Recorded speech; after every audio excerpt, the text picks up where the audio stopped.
자, 두 번째는 포화성 분포입니다. 포화성 분포하고 지수 분포는 같이 할 거예요. 말씀드린 대로 포화성 분포에 여기 지수 분포라고 했죠. 그래서 포화성 분포 먼저 해보고 지수 분포 해보도록 하겠습니다.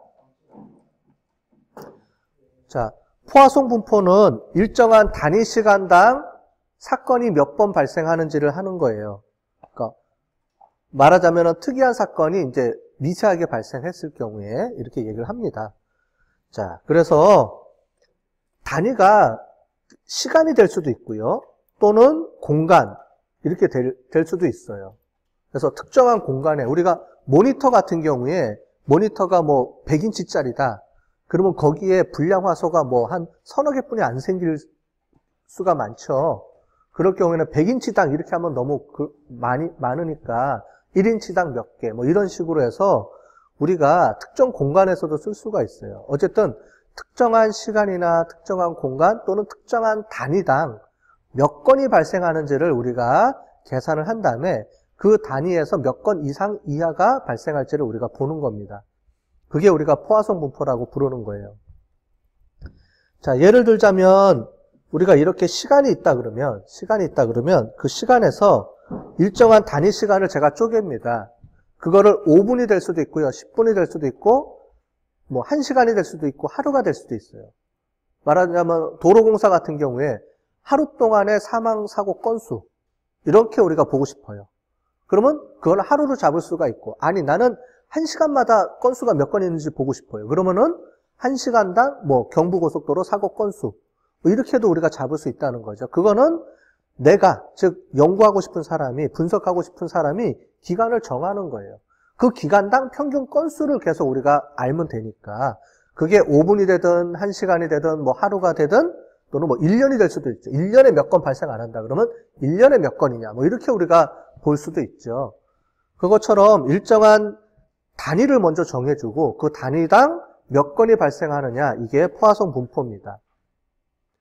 그래서 보통 많이 하는 게 경영학에서는 이제 대기시간 모형에 많이 써요.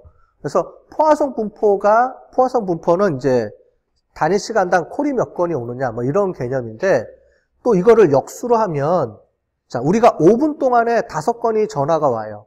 그러면은 콜 한 콜당 몇 분 전화가 오는 거예요. 대기 시간이. 한 콜에서 한 콜 사이가. 5분 동안에 5개가 와요. 자, 이렇게 쭉 돼 있어요. 1분, 2분, 3분, 4분, 5분 동안에 우리가 시작해서 딱 해서 오픈 딱 시켰어요. 오픈했더니 손님이 5명이 왔어요. 자, 그러면 평균 한 명당 몇 분에 한 명씩 와요? 5분에 5명 온다니까? 그럼 한 명당 몇 분마다 한 명당 오는 거예요? 1분이죠. 어떻게 계산해요?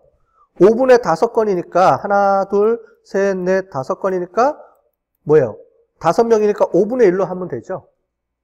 맞죠? 그죠? 그래서 무슨 말이냐면 5분에 5건이다라는 말은 거꾸로 하면은 5분의 1분. 그죠? 5분의 1분이 되는 거예요. 만약에 5분에 10건이 왔다. 10명이 왔다. 그럼 어떻게 돼요? 5분에 2명이 왔다. 그럼 어떻게 돼요?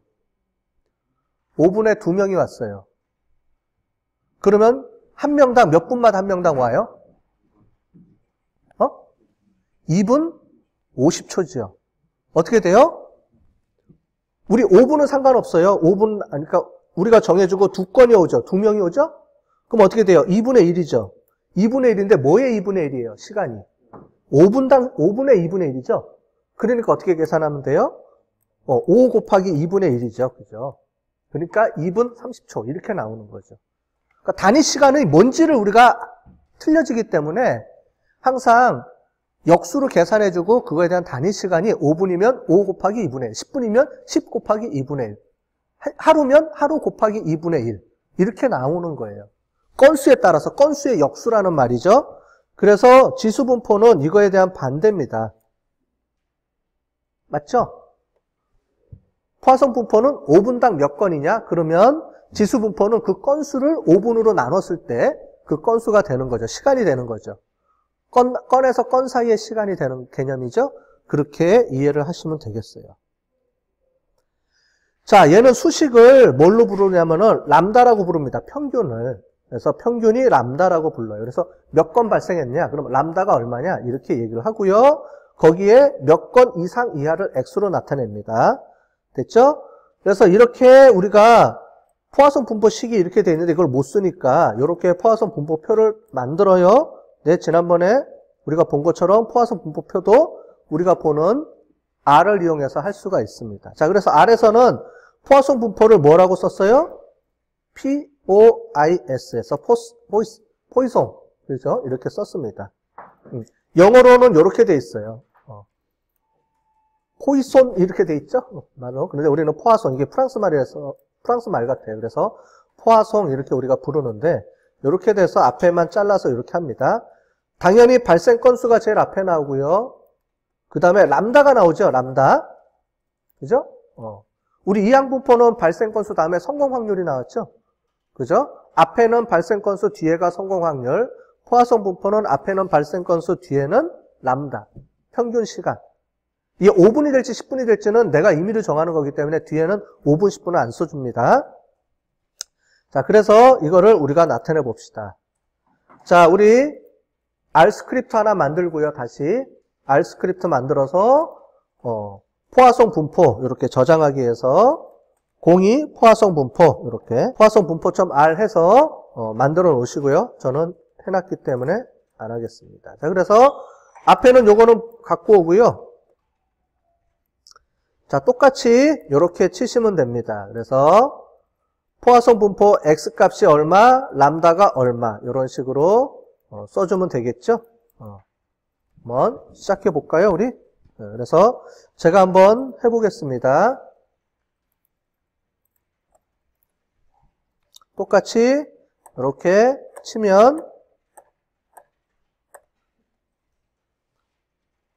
우리 아까 전에 봤던 요 개수가 이렇게 나오죠, 요게. 그래서 보는 것처럼 여기 확률이 이렇게 쭉 나오고요. 그 확률의 밀도 함수를 이렇게 치면 포화송 분포는 이렇게 나옵니다. 포화송 분포는 앞에 평균이기 때문에 평균 바로 전에 많이 나오겠죠, 당연히. 평균을 지나면서 조금씩 줄어들겠죠, 확률이. 그죠?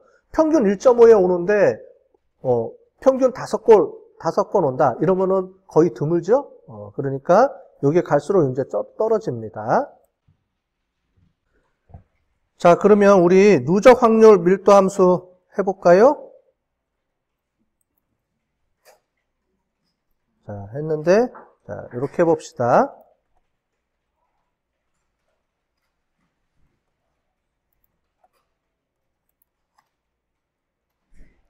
누적 확률 밀도 함수는 똑같아요.